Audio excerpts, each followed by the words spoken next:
Hi there again. Okay, here we are. This is about changing gears. What about shifting gears? The point is we can't ride around the same gear all the time. We have to we have to shift. Sometimes you need to be in higher gear. Sometimes you need to be in lower gear. Sometimes you have to just be neutral.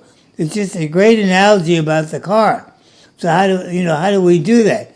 We just have to pay attention to the road. Pay attention to what's needed. And don't be so attached to, wow, I really like riding around, at 80 miles an hour, even though I need to slow down for 30 or whatever.